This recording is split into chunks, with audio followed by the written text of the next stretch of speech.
Good morning, everyone. We are the Garden Design team. My name is Frankie, together with Andy. And today we are pleased to present our research titled Unequal Longevity, Spatial Patterns of Development and Well-being. Imagine two children born on the same day, one in Norway and one in Zimbabwe. The child in Norway may live over 80 years, while the one in Zimbabwe may live around 60.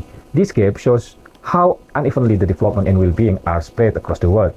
Life expectancy reflects many factors: the air we breathe, the energy we consume, the education we receive, and the health system that support us, all interacting differently across the region, shaping global health inequality. In this study, we ask the central question: how do spatial patterns of socio-economic development shape global disparities in longevity and well-being? To answer this, we analyzed 139 countries over the past decade, combining data on environmental quality, economic capacity, education, and youth investment to explain why some places live longer while others are left behind. Before the analysis, we created clean and consistent panel dataset and were combined in R. Missing or merged regions were removed and gaps were filled using linear interpolation. The dataset were then linked to the world map boundaries and explored through ASA dashboard with choropleth and bivariate maps, scatter, trend, and bubble plot. After that, we built an interactive dashboard in Arsani to explore the pattern further. Users can upload data, pick a year and variable. The choropleth and bivariate map show clear global contrast. For example, Norway and Australia above 80s year versus Niger and Zimbabwe below 70. The scatter plot show the link between health spending and life expectancy, strong in countries like Switzerland and Denmark, weaker in Nigeria and Mali. The bubble plot add more context, like life expectancy as X, health spending as Y, GDP as bubble size, and region as color. Which countries cluster in the top right, poorer one in the bottom left. You can try other features like scatter and trend plot and spatial analysis for global Moran and Lisa. Overall, the dashboard helps users see how and where inequality in longevity change across space and time. We first use a standard panel regression in selecting the fixed effect model, but most assumption tests failed, especially showing strong heterogeneity. To solve that, we use graphically weighted panel regression to let regression coefficients vary across locations. The general form of the GWPR model is shown below. The parameters are estimated using a spatial weighting matrix like this. Here, W represents the spatial kernel. In our case, the adaptive square kernel defines. The modern test of residual short row spatial autocorrelation with p-value equal 0.98. Spatial dependence was successfully captured. Finally, an F-test comparison between GWPR and the fixed effect model gave a p-value of 0.03, meaning GWPR significantly better than FEM in explaining spatial heterogeneity of longevity.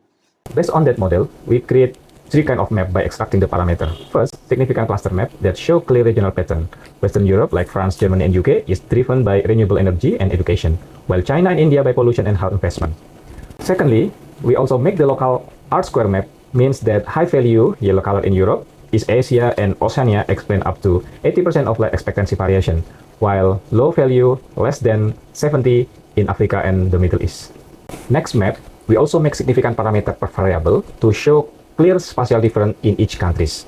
Renewable energy has strong positive effect in North America and Europe, but negative one in part of Africa and Southeast Asia, where energy transition is still early. School enrollment is positive in East Asia and Eastern Europe, but negative in some South American countries. Pollution show negative effect in Africa and South America, though in some East Asia region it appears positive, likely due to industrial growth. Health spending per capita is negative in developed countries, suggesting higher costs from chronic disease. GDP remains positive everywhere, showing that economic growth still supports better health. It can be said also how welfare drivers differ by development level. In developed countries like Japan and Germany, welfare no longer depends on economic growth or social spending. Renewable energy and GDP effect are small, while pollution remains a key negative factor. The model fit well, showing stable relationship. In developing countries like Indonesia and Brazil, renewable energy and social spending still drive welfare. Pollution effects are mixed. Health spending start to matter, and economic growth has not fully improved well-being. In low-income countries like Chad and Mali, welfare depends on economic growth and investment in health and education. Renewable energy has little impact, and pollution is not yet critical. Overall, as countries develop, welfare drivers shift from economic and social growth to environmental quality and sustainability.